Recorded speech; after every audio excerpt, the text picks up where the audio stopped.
drop all of your questions in the chat, and we'll get to as many Patriots questions as we possibly can over the next 45 minutes or so. Alex, we wanted to start, though, we're seeing a trickling in of cap casualties, veteran cuts, whatever you want to call them, that we're going to continue to see over the next couple of weeks. I think there is some hesitation amongst Patriots fans for the Patriots to sign these players who most of them are veterans, over around the age of 30. Not really the direction that you necessarily want a rebuilding team to go in.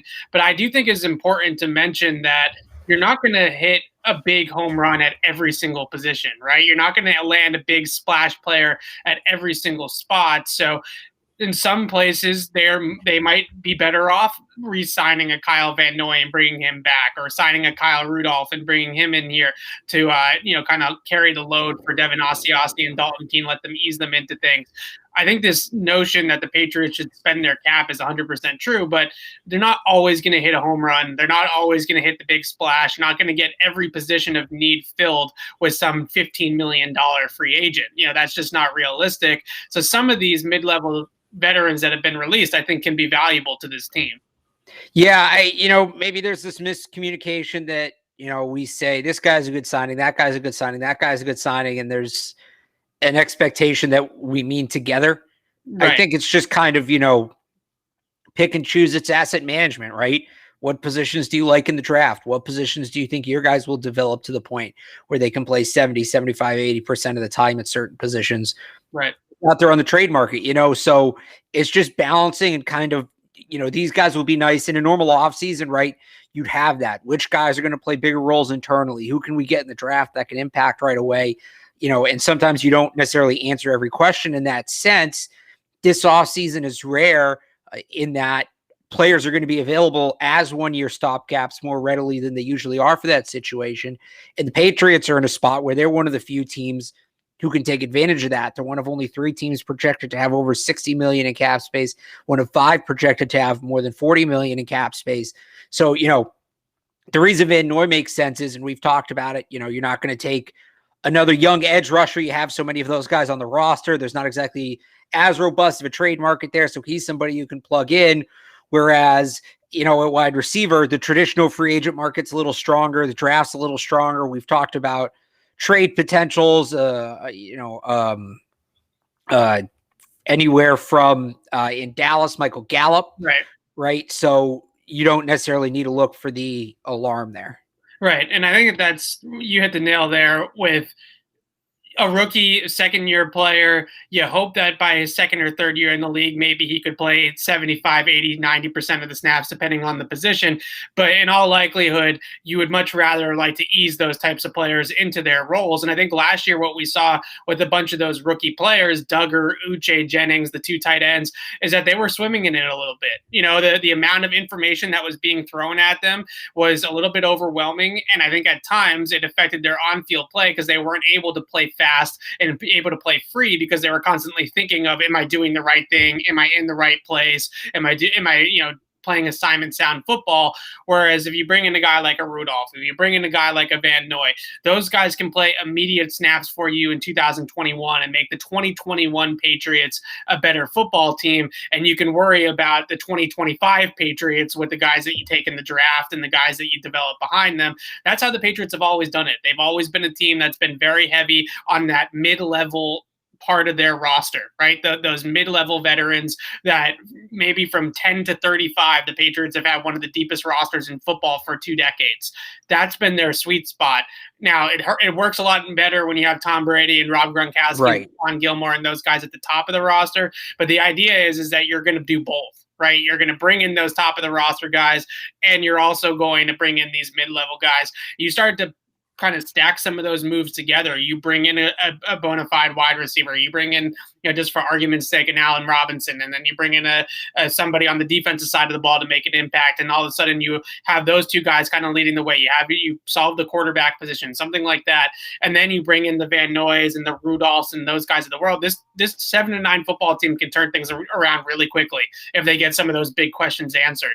And you're going to need some of these veteran guys that aren't necessarily going to be expensive either to make it work. So again, a reminder to drop all your questions in the feed. and we will answer as many of them as we possibly can and over the next 40 minutes or so here. And I want to start with some of these quarterback questions. I think that's really the biggest one. I've seen a couple about Drew Brees. Drew Brees going to retire from football. I don't think anybody is expecting anything different. On the off chance he doesn't, he's playing for the Saints. Like he's not. Right. He's not coming at, how old is he? 39. He's not coming out of retirement at age 39, going through shoulder surgery to try to learn a new offense. It's not as easy as Tom Brady made it look. Drew Brees isn't an option. He's just not. Yeah, I would 100% agree. And this is coming from the guy who insists that Dak Prescott's an option. Drew Brees is not an option. Drew Brees, I don't think is an option either. And the Saints, like you said, are not going to let him go anywhere. I wouldn't think. And I get this question a whole lot, and I don't even know if we're ready to do these types of guesses. I think the only way that you can possibly look at the scenarios now and say, if I'm going to guess what's the highest percentage of who's going to start under center next year for the Patriots in week 1, you know where I'm going with this. It's Cam Newton, right? We're sitting here on March, whatever it is, March 4th.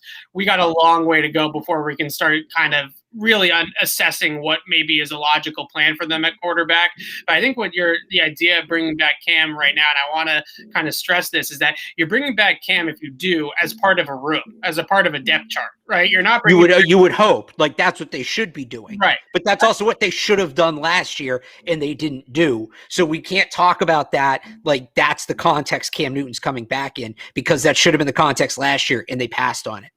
Right, and so that's to me, the most likely scenario is that you bring in Cam Newton. Maybe you get one of these veteran quarterbacks or one of these like cast off recent draft picks, like a Gardner Minshew or a Jimmy Garoppolo or something like that. And maybe you take someone in the draft. If you do that, then that's an actual plan. And I'm not saying they're going to take a first round pick and trade for or sign Jimmy and bring back Cam. But let's say you have Cam, Jimmy or Minshew, and Kellen Mond or Jamie Newman in the quarterback room next year. At least that you have some hope there, right? You don't. Where's the hope there? I'm sorry. Where's the hope there? Cam Newton, Jimmy Garoppolo, and Kellen Mond. Where's the hope? There's no hope there. No. What else did you want them to do, Alex? Like, honestly, go use a first round pick on a quarterback. A guy who actually has upside. Kellen Mond is just Stidham again. Jimmy Garoppolo has finished less than 50% of the NFL games he's supposed to finish, and we saw what Cam Newton was last year. There is zero upside in that room. At least go get a guy under the age of 28. At least go get a Jacoby Brissett, a Gardner Minshew in that situation. How do you not think there's any upside to Jimmy G coming back? Because he's constantly hurt. He can't finish a season.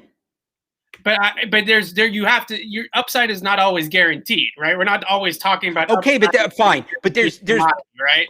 Give me a guy like a Gardner Minshew, Jacoby Brissett, a guy who will play 16 games and actually be on the field enough to develop his game, and you can count on and build around, instead of Jimmy Garoppolo, where you have to invest just as heavily in a backup because you could lose him at any second. Yeah, and listen, I understand your frustration. I really do. And I'm not going to I'm sick of people. I get it. You want to see, you can get this guy in the third or fourth and that's good value and he could become a starter. Like, I get that at other positions. I'm all for that at other positions. You don't do that at quarterback. You don't look and say, well, yeah, this guy's a first round pick, but this guy's in the third and he can do this and this. No. You don't do that. You don't take long shots at quarterback. Do a little bit of that. I want to talk about this as well. I was hoping somebody was going to bring this up.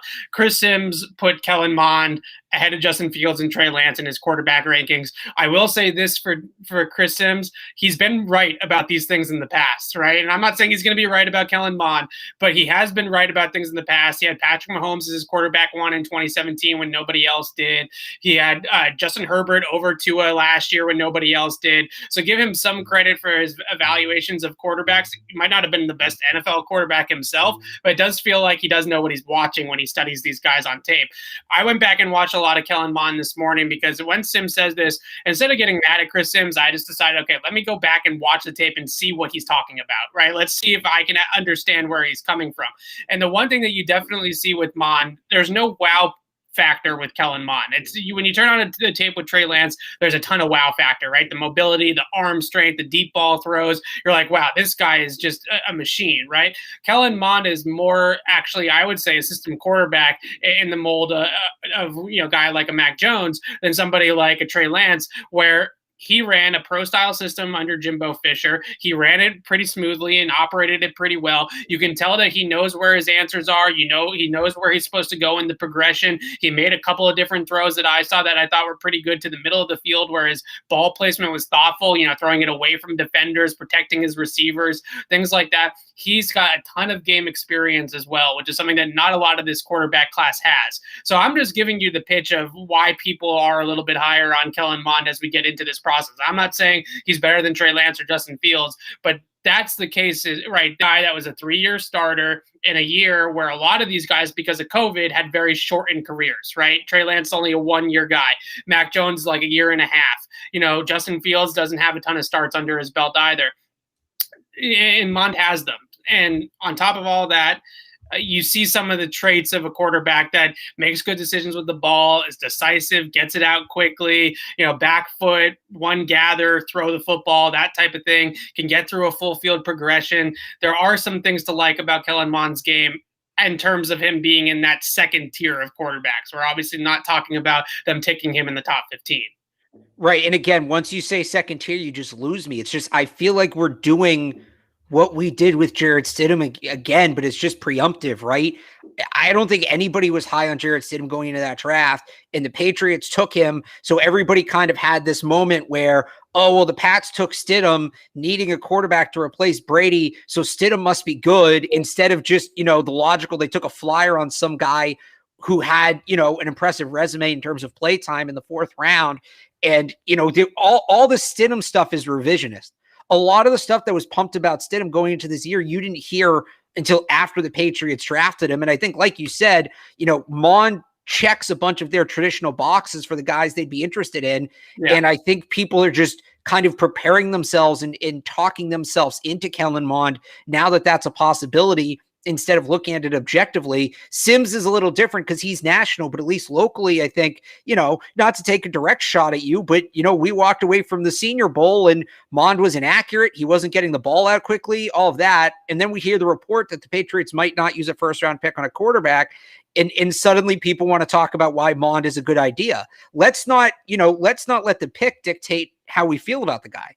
Let's let how we feel about the guy dictate the pick. He did win MVP of the game at the Senior Bowl. Oh, well, yeah. But let's talk about this, though, because when you started talking about Patriots boxes, right?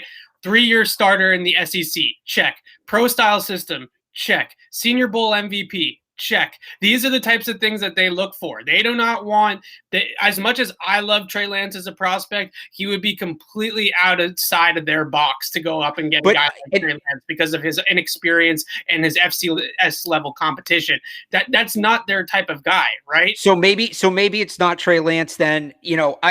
What I'm saying is, yes, traditionally those are their boxes, but they've been drafting. They've set those boxes up around the idea that they had no immediate need at quarterback, that they had the greatest of all time under center, and they could work with some of these projects and see what happens, right? As dumb as that Dove Kleinman tweet was earlier in the week about all the quarterbacks the Patriots had drafted, the real context that's there that he was just obtuse to is that they've never really been forced to draft and develop a good quarterback. It's a lot harder to do that with a guy who, goes in the 4th round and has those, more entrenched flaws than a guy in the 1st round. And I'll say this again too.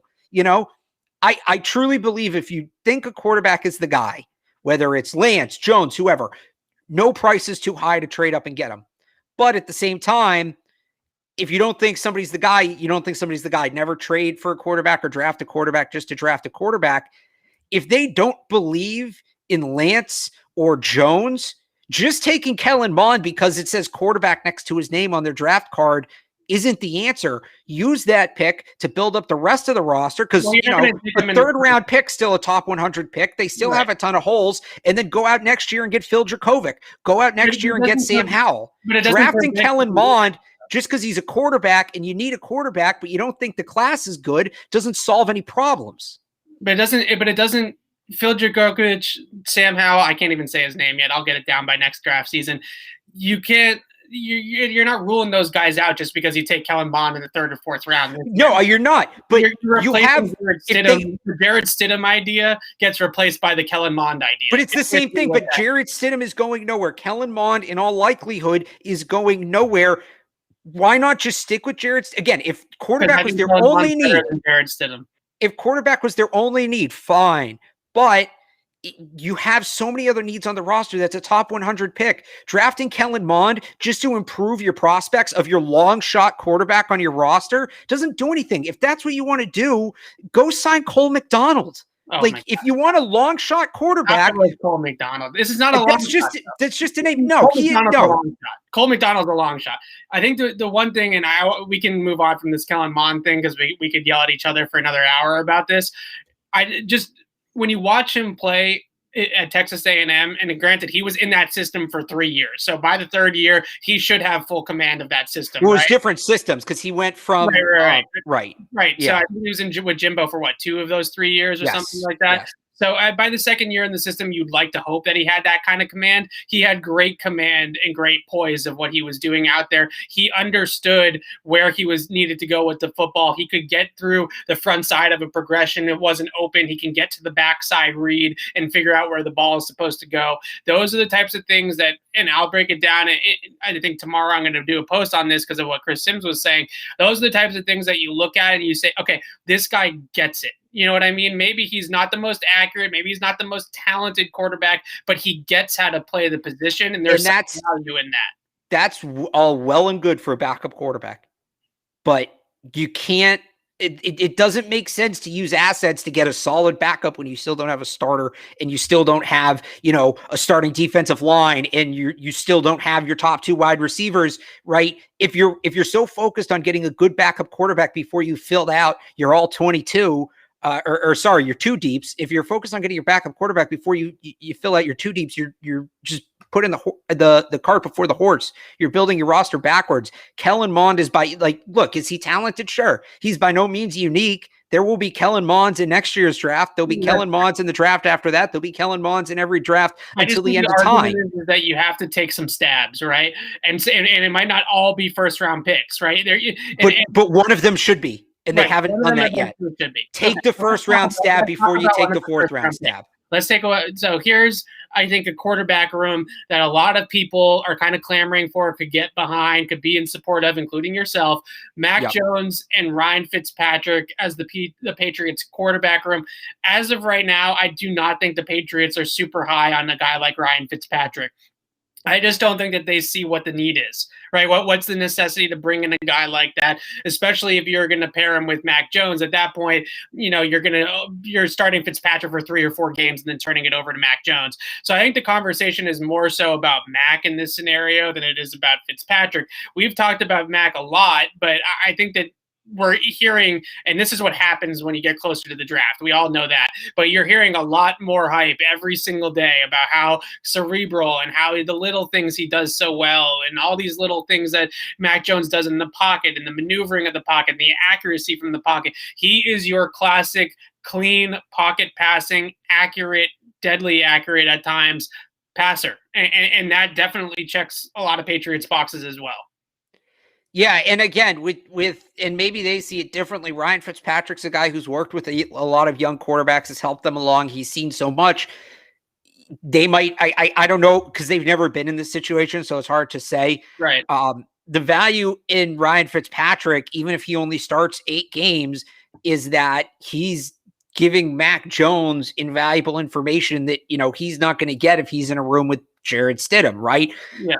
Ryan Fitzpatrick has seen so much more. It doesn't have to be Ryan Fitzpatrick. Alex Smith could fill that role. Tyrod Taylor could fill that role. I think Fitzpatrick draws the most attention for that role just because he is Ryan Fitzpatrick and Fitzmagic and the AFC East tour and all of that. Has been this guy for every single team he goes to, right? He is the quarterback in the NFL. You're looking for essentially the relationship, I always forget which brother it was, had with Sam Darnold in New York. Josh McCown. Right. I always forget which McCown it was. Yeah. That's essentially what you're trying to do. Ryan Fitzpatrick can fill that role. Anybody else can. Whoever you draft, I think starting a rookie quarterback week one almost universally is a bad idea. I think guys just need time to see the NFL game at a certain speed and get used to it. As we've seen now, a lot of the top quarterbacks in the league, Aaron Rodgers, Patrick Mahomes, had to wait at least a year before they started. Even Justin Herbert had a couple of weeks. So you want somebody in there who's going to be the bridge, even if it's 8 weeks, and you're better off with a veteran, especially somebody who mirrors the play style of the quarterback you're taking, so they can help teach them and bring them along. Again, if you draft Lance as Fitzpatrick the bridge, it makes a lot less sense because they're different quarterbacks. Mac Jones and Ryan Fitzpatrick aren't exactly the same quarterback either. Alex Smith is probably closer, but Ryan Fitzpatrick's close enough. And again, just because it's Ryan Fitzpatrick, I think people draw into that. No, that's what I'm looking for. When I'm just yelling before about whatever, this to me has, I think because when we've had these conversations, I think me and you look at upside differently, and where's the hope in the room, right? You talked about you have some hope in that horrible quarterback room you laid out earlier. You're looking for hope in the first part of that, right? If we talk about veteran, young guy, you're looking for hope in the first part of that, and the veteran, and then the young guy is just whoever you take a flyer on somebody. There's a 10% chance they work out great. That's where you're at. For me, I'm the other way around, right? Go get a veteran who's going to carry you for 8 weeks. If we have to watch 8 more weeks of bad Patriots football, but it means that on the other side, there's a guy who's going to be the quarterback here for the next 8 to 10 to 12 years, I'll take 8 bad weeks for that. The second guy is where the hope should be. The young guy, the guy on the rookie contract, whether it's Mac Jones or Trey Lance. I think those are the two most realistic options right now. That's the guy where you want the hope. The first guy is just there, again, is the bridge, just to carry you through until that guy's ready. And then you get on with the organization taking back off. And the fact that people are wincing, that's why I've even said, if Cam's the bridge, especially if it's for Lance, if Cam's the bridge, so be it. It's not ideal, assuming the Patriots can bench him. I'll take 8 more weeks of Cam if Trey Lance is the Patriots starter for 10 years. Right. Well, so that's where I'm at. Lance, because I'll just gush for the next 30 minutes about that guy. But that's what I'm saying. How can Trey Lance be there and you like him as much as you do? And you've sold me on him. I wasn't super big on him at the beginning. I am more now. How can Trey Lance be there and you can sit there and say, well, Kellen Mond is an acceptable outcome too? Like, that's just an acceptable outcome, but I think when I look at things, especially at the quarterback position, is I never look at it a one move and done, and I never look at it as like this is a finished product. And that I think that sometimes you're going to get into a situation where you're not always going to get your first choice. And so maybe they do have to take Kellen Mond in the third this year, and they have to come back and take another quarterback next year. But then he's not the guy. But at least they've taken a bite, right? At least they've thrown a dart at the board. But they have so many other needs. Is it worth taking the bite that's probably not going to pay off? And on top of that, you don't. I don't think it is. On top of that, you don't always get what you want. But again, here we go. I said it again. That's now 10 shows in a row. If they're supposedly going to be aggressive as Mike Reese. This is going to be the what's the thing in the movie called the tagline of our podcast?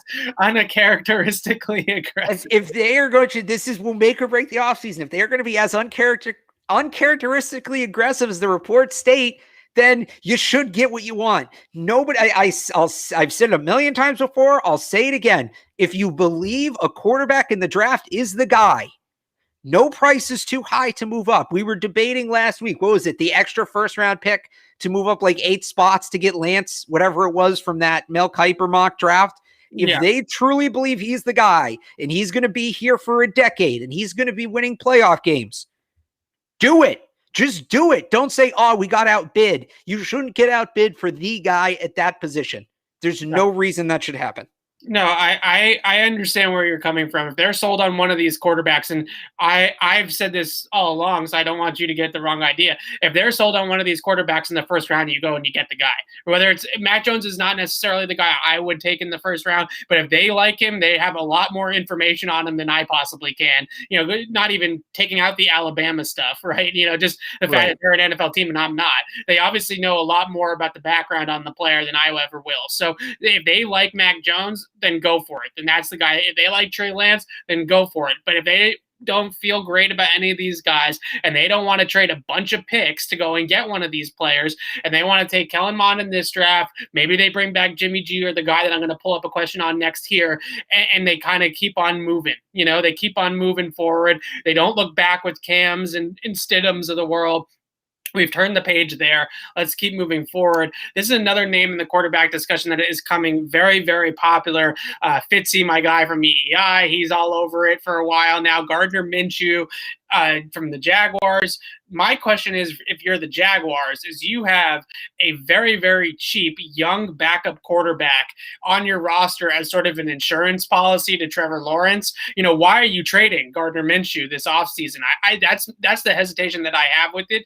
The other hesitation that I have with it is that a lot of that great tape that you can pull up on Gardner Minshew is when the Jacksonville Jaguars are down by 3 touchdowns in the fourth quarter. And how much value do you actually put in that when you haven't really seen him be on a competitive roster yet? How much value do you put on garbage time stats in the fourth quarter versus what some of these other guys have done in real competitive football games?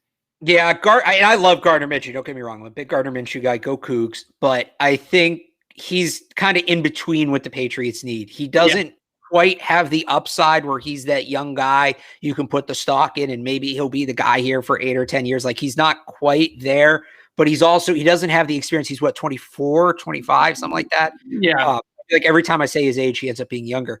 But he doesn't quite have the experience to be that bridge guy and be somebody who can work with a young rookie quarterback. He's kind of the same as Jacoby Brissett, but with Brissett, you eliminate the learning curve of learning the system and all of that. So look, if the Patriots went out and got Gardner Minshew, assuming they didn't pay a ton for him, is it a bad move? No, but he doesn't really, you still need a long-term quarterback. Even if you bring him in, I still think you need a more solid long-term plan at quarterback, and you still need a veteran in the room. So you're just back where you started. He's going to be Ryan Fitzpatrick. I think he's going to have a long career. What I was going to say was that Minshew kind of reminds me of a young Ryan Fitzpatrick. No, that's what he is. He's going to have a long career. He's going to bounce around. He'll end up being like the bridge guy across the league. Right. He's going to work with a lot of young quarterbacks who are probably in middle school right now and turn them into studs. But he's not. He's early. He's Cincinnati Bengals Ryan Fitzpatrick right now, which most people don't even realize exists, or St. Louis Rams Ryan Fitzpatrick. That's how long he's been in the league. Yeah, I definitely agree that he has that kind of moxie and that aggressiveness to throwing the football down the field. And there is some really good tape, like I said, on him. There's some good accuracy metrics if you're a fan of like CPOE and stuff like that. They all love Gardner Minshew. They think he's a very accurate downfield passer. But again, a lot of that accuracy, a lot of that tape that he's accumulating is in garbage time. I think something like 25% of his production is in the fourth quarter in an out of reach game. These are where a lot of those numbers are coming from. So let's see it when all the chips are on the table and he's got to win a game to get into the postseason, or he's in a wild card playoff game. We haven't seen that yet out of Gardner Minshew. So I don't know if he is going to step up or rise to that occasion as that type of player.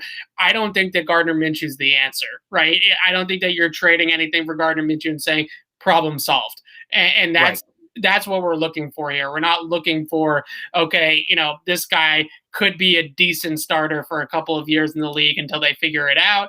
I want problem solved. And I don't think that Gardner. But then to go back to it, how can you be, and I hate to keep going back to it, but okay, you want problem solved. Gardner Minshew isn't problem solved. He doesn't solve the answer. How is Kellen Mond problem solved? Because I don't know if I haven't seen Kellen Mond as a finished product yet. I know that Gardner Minshew, I know what Gardner Minshew is in the NFL. I know I've seen him play in the NFL. I know. Do you though? Because he's only really played on awful teams. We don't know what he looks like when he actually has talent around him. That's fair. But I know for the most part, I would argue he's played on the equivalent of an SEC team. I know that for the most part what his skill set is going to bring to the table. Whereas with Kellen Mond, I think that there is a little bit more of a baseline there from where he's starting for Gardner Minshew versus Mond a couple of years ago. Gardner Minshew in the draft versus where Mond is now. Mond's a better prospect, right? So hopefully you're starting from a higher floor. Maybe you can go up a couple of different levels there. Let's talk about Russell Wilson for a second. I don't want to spend too much time on this, but apparently the Seahawks are shopping him a little bit right now. I think it was Adam Schefter. Maybe you had that report today that the Seahawks are actually making calls to teams to see if gauge interest in Russell Wilson. I think the question really isn't would you like Russell Wilson? We'd all love Russell Wilson as the Patriots quarterback. Would you give up 3 first-round picks for Russell Wilson? Yeah, you have an established quarterback then. So I guess yes, I would. Would you not? Would I give up 3 firsts? How old is he? He's not that young anymore. He was drafted in 2010, 2011, somewhere around there, because he's 32. Yeah, he's not that young anymore. You probably get 3 good years out of him. You definitely get 3 good years out of him. I think the thing that I'm concerned about with Russell Wilson is that as great of a quarterback and of a talent that he is, you definitely need to build a scheme around his skill set, because he is not a short, intermediate, anticipatory thrower to the middle of the field. But isn't it much easier to because we're talking about right now, right? We talked about it on Tuesday, how they're trying to build their offense and there's really no direction right in where they're going. Yeah. Once you have Russell Wilson, you at least have a direction for your offense is going. You know what you need to do. It makes that job a lot easier. It does. I'm not worried about them putting the pieces around Russell Wilson if they get Russell Wilson. I'm not worried about it, but at the same time, you have to have very specific pieces, because if you're going to get Russell Wilson, you absolutely have to amplify his deep ball passing. That has to be your offense, right? And a lot of teams last year towards the end, when they sort of began to figure out that Seahawks offense, we're playing a ton of 2 deep shells against the Seahawks and taking away those deep shots, cover 4, cover 2 type of coverages, where they're saying, okay, we're going to put 2 safeties over the top. We're going to have, one over the top of DK, one over the top of Tyler Lockett, and we're going to force Russell Wilson to throw up the seams. We're going to force him to go over the middle of the field.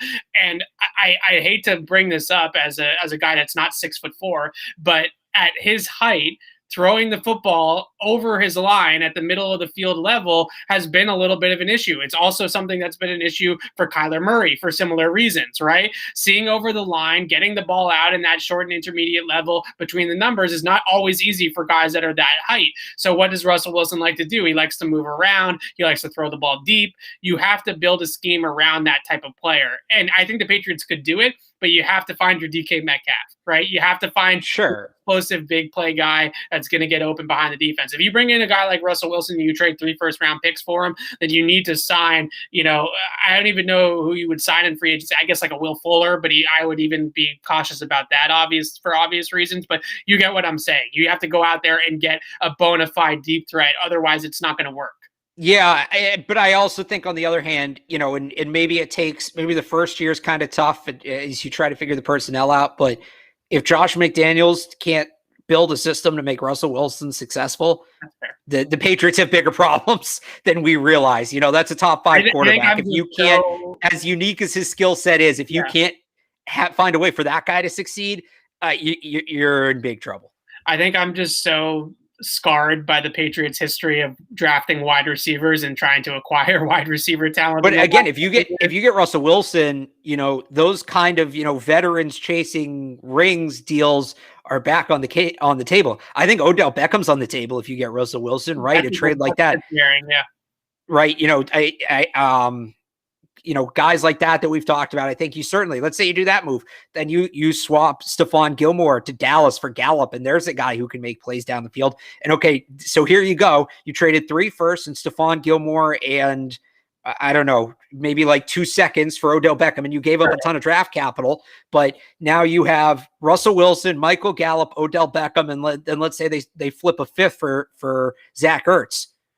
Do you like that offense? I like it. I don't know if Russell Wilson's going to throw to the tight end, but other than that, that's true. Well, is that a him thing or a Seahawks thing? Not using tight ends. I think Ertz can get vertical. If the tight end's getting vertical, he should throw to him, right? Right. So, that was the biggest thing. And this is kind of oversimplifying it a little bit, but just to sum it up, the Seahawks, I mentioned those 2 deep coverages that teams are playing against them, especially a lot of quarters or cover 4. And that's just begging you to throw to the middle of the field, right? You got to, if you're going to play that type of coverage, the seams, the area between the numbers in that short and intermediate spot of the field. Like if this was Tom Brady, you just see death by 1,000 paper cuts, like dissecting it right in that spot. Russell Wilson has been a little bit tentative to throw to that part of the field, to be that guy that would be able to throw those footballs. Now, granted, he has in the past attacked the seams a little bit better than he had, I think, last season. And maybe that has to do with personnel and play calling and stuff like that. But I think the main question is with him is, are you confident enough in the Patriots front office to put the right receivers around him so that he can be the best Russell Wilson? He's still going to be a great quarterback. They're probably not going to win an automatic 11 games with him, but are you talking Super Bowl? You need to be able to have the right guys around him. Let's talk about some of these cap casualties. We opened the show with it a little bit, but other than Van Noy, who I think we all can see as an obvious, fit here for the Patriots coming back here, is there another name that's been released recently that you would be all over? I mean, there's guys I'd like. Again, it's kind of like we talked about at the beginning. I like a lot of these guys, but there's context. It's not, go sign everybody. Kyle Rudolph would be a nice fit. He's not first on my list, but if they end up with him, I wouldn't be mad about that either. Trey Boston, I know that one's a little old, not a game changer, but I just think he fills a role they really need that probably doesn't exist in the draft this year and doesn't exist on their roster. So he's a guy I'd like to see them bring in. Have we seen any running backs cut? David Johnson was kind of cut, and then they just resigned. Yeah, I don't want David Johnson. Back, I want nothing to do with David Johnson. That was the stupidest trade in NFL history. But it sounds like James White's going to leave. So if they can find themselves another pass catching type of back, if one of those guys breaks off, and those guys generally, some teams don't know how to use them. So they'll let talented players go just because there's no role. That's how the Patriots ended up with Rex Burkhead, right? The Bengals really couldn't figure out how to maximize his skill set. So I don't, if I'm wrong, you can throw it in the chat. If one of those kind of guys has got, Chris Carson's not really that, is he? Carson's a good. That's the only name I just pulled up that I can think of out of the running backs. Right, but he's not that kind of running back. No, and I agree. Right. So if I'm missing somebody, throw it in the chat. But I'd love to see them, let's do Rex Burkhead again. Go find a running back who just the team couldn't figure out how to throw him the football. Lets him go because of the cap. You bring him in. He's good here for 4 years. I'm still waiting for that guy to get cut. Is Shane Vereen still in the league? Go sign him. Right. I do agree though that that's definitely going to be a spot that I think that we maybe should be talking about a little bit more, is that pass catching running back role. But maybe the guy is already on the roster. Maybe it's JJ Taylor. I'd like to see them double down. I don't think Taylor's bad. I'd like to see them get a second option because he is still small. He does still have the ball security issues. Whether it's in the draft or free agency or whatever, I'm not saying they have to use a premium pick, but I forget his Verdell from Oregon. I think his first name is Shane Verdell. The running back from Oregon is a guy who's supposed to be a 5th, 6th round pick who had nearly identical numbers to James White in both of their last years of college. So it is somewhere I'd like to see them add. Yeah, and I think that there's some definite possibility CJ Verdell that James White is going to walk in free agency, maybe go closer to home in Florida. Demetric Felton, I think, is the big name that everybody's going to talk about as sort of that replacement for James White. But I think the problem that you have with that is that Demetric Felton's probably going to be a top 100 pick. So now you're taking that guy with a premium pick. That's the conversation that you have to have. And you know how Patriots treat their running backs. That means that guy's sitting for the first year automatically, right? And we're going to see Demetric Felton on the field for the first time in 2022. That's almost a foregone conclusion for any Patriots running back that's not, in the first round conversation. Yeah, again, I like Felton. I'm not saying it's that big of a need, but right when they had James White, they doubled down. They had Foster. Why am I blanking on names today? DJ Foster. Yes, they had DJ Foster at kind of the same time. I think he might have come in a little bit later, but I'm not saying JJ Taylor can't do it. It's just an important role. Maybe have a second option ready just in case. Yeah, I think J.J. Taylor might be able to do it. I think that they feel pretty good about J.J. Taylor. I mean, there's no mistake that Ivan Fears is calling him Little Dion, and comparing him to Dion Lewis, that's no slouch, right? Especially a Patriot Dion Lewis. So I think that that's a good name to watch out for, that maybe they already have that James White replacement on the roster. I'm just scrolling through some of the questions. I don't think any of your comments are getting deleted, everybody. So let's chill out about that in the chat. Julio Jones his name's been flown around here in the chat a little bit. The Falcons are up against the cap like a lot of teams. I love Julio Jones as a player. I just don't know if giving up assets, paying a guy that kind of money at his age when you still don't have a quarterback. I mean, if you're telling me that you're bringing in Julio Jones because you solved the quarterback problem, that's a different conversation. Right. This is, if you go out and get Russell Wilson. Right. And you trade Julio Jones. And that's right. I'll give one more cap casualty because I was just scrolling. I didn't actually realize this guy got cut. He got cut this morning. Is David Mayo, linebacker, formerly of the Giants. I had him last year when we were looking at free agency. I was all ready to write up about him being a perfect fit for the Patriots. I was going to publish it on, I think, like a Thursday afternoon. And that Thursday morning, the Giants extended him. Now, obviously, they've released him. A good, versatile linebacker, can rush off the edge, can play against the run in the middle. He's got the size they look for. Belichick's going to have a little inside info, right, with the coaching staff in New York. So he's a guy, maybe if Kyle Van Noy doesn't work out, I'd rather have Van Noy. But if they end up with David Mayo, that, he's not a bad result. That's a name to keep an eye on. Yeah. That's not related to Gerard Mayo, by the way. Gerard Mayo does have a brother who works for the Patriots. He's a strength and conditioning coach. But no, David Mayo, not related. So we'll kind of wrap it up on some of these questions. This is an interesting question about the Patriots making any cap casualty cuts. Not right now. The Patriots are sitting at $63 million in cap space. They have no need to do what all these other teams are doing and just start cutting players. They have no need to do that. When we get closer to training camp or even into training camp, could a guy like a Marcus Cannon be on the outside looking in? Certainly.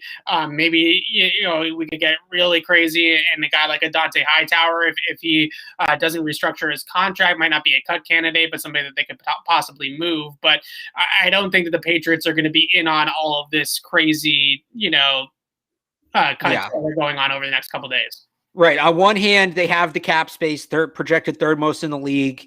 They're not in a position where they can be giving up on talent. Yeah. And even if they were, most of the guys who are kind of in that cap casualty area are pending free agents. We're talking about guys like James White. We're talking about guys like Jason McCourty. These guys are gone anyway. Their cap casualty is Stephon Gilmore. He wants a new deal. They don't want to sink the cap money into the new deal, but they're not going to release him. They're going to trade him because he still has value and they can get something worthy for him. That's their cap casualty. It's Gilmore. Yeah, the one other guy, too, that I can't figure out, and this is no slight on Patrick Chung, who I think has been a great Patriot, especially the second time around, but they don't save any cap space by cutting Patrick Chung, so it's not going to happen. I still don't understand why they gave him that contract. That was a really perplexing one because that had to be a leadership thing, right? Just like a reward for being the guy. Now you have Duggar on the team. You have Adrian Phillips on the team. Patrick Chung is coming back. Juwan Williams is sort of trying to get into that tight end stopper role. They don't necessarily need Patrick Chung at his cap number right now, but there's no way to move his contract. So they're kind of stuck with him on the team for next year. That one's all been perplexing to me over the, just thinking about, okay, who could they maybe, free up some money with? Cannon's the most obvious one. I mean, is Adrian Phillips a lock? They saved $2.7 million if they let him go. That's one of those moves that you feel like in other years maybe they would do, but in this year where they're really not up against anything. Well, I'm talking about once you get into training camp. Yeah, definitely. All right, let's end it with some positivity on both of our my guy. With Kadarius, Toney. Alex is frozen at least. Oh, there he is. He's back. Okay, hello. Kadarius, Toney. We both love him. I'll let you go first. In this last couple minutes here, we can gush about Kadarius Toney. Yeah, I think he makes a ton of sense. You mentioned he might be a first-round pick. That wouldn't surprise me. I actually have him mocked in my latest mock draft on 985thesportshub.com. I'm going to the Ravens, which would be terrifying. That might end up being the best pick of the entire draft. The Patriots probably have to trade up to get him if they don't take him at 15, either at the end of the first or early in the second. I think it would be worth it. First of all, he's a converted quarterback. We've seen with Jacoby Myers, Julian Edelman, they love those guys. And I look at him as the perfect fit for Edelman's role. He can get, a bit more vertical probably. And of course he's still developing his game. He's still raw. He was just a quarterback 2 years ago, but he's just so fast. He's so quick. He's incredibly hard to tackle. He plays the game for somebody of his size, under 6 foot, under 200 pounds. He plays the game with an incredible amount of aggression. He's still got a little bit of growing to do, but you can just, move him all over the formation. He's got a little bit of Tyreek Hill in him. If they draft Kadarius Toney, there's nothing wrong with that. That's a good pick. Yeah, the question is where can they get him? Where Right. do they fit in? Because at 15, it's probably a little too high in general, but then you also have some of the off-field concerns with him that maybe you don't want to make him the face of your draft class, right? Maybe he's the second pick that you get in there. So you worry about that just a tad at 15. But in terms of the player himself, I think what he is the next maturation of slot receivers, right? He's like the next generation. He's the guy that, okay, Julian Edelman has that quick shiftiness at the top of the route that cannot be replicated. That's a great trait of his. That's something that's really valuable. But Kadarius Toney adds quickness at the top of the route with burner speed and great ball carrying skills. He's sort of the evolution of the slot receiver in the NFL. And that's where I hope the Patriots are going with their Z slot role, is somebody that, like Tyreek Hill, can be schemed on different types of touches behind the line of scrimmage, or swing passes, or moving screens and things like that, where he's got great contact balance and great elusiveness in the open field. So those are all things that I think that you love about his game. There's really not much to not like about his game. I mean, he's not a natural route runner necessarily yet. He's still kind of learning that aspect of wide receiver play because he is relatively new to the position. But again, that's where the future of the slot receiver role is. It's no longer Edelmans and Welkers that are just jitterbugs. Now you have to be a jitterbug and a vertical threat, and you have to be able to carry the football. And I think that Kadarius Toney can do all the three of those things. And I'll just add too, because if you're asking about Kadarius Toney, the other name to know, let's say they can't get into the range to take him, which is certainly realistic, that could happen. Yeah. The other name to know is Jalen Darden from North Texas. There's tiers to these guys in this draft, and Jalen Waddle is right. We're going to call him the Tyreek Hill guys. Yeah. Not saying any of them will be Tyreek Hill. They just Jalen Waddle will be Tyreek Hill. That's the prototype. Okay, I mean he's as close as possible. They're somewhere between the Jamison Crowder and Tyreek Hill spectrum. There's somewhere on that slider. You have Jalen Waddle's the unquestioned first round guy from that group. Kadarius Toney's, was the day 2 option, now maybe pushing the first round. And then if you don't get either of those guys, Jalen Darden from North Texas, who once told the TV crew, making people miss is like brushing my teeth. I have to do it at least once a day.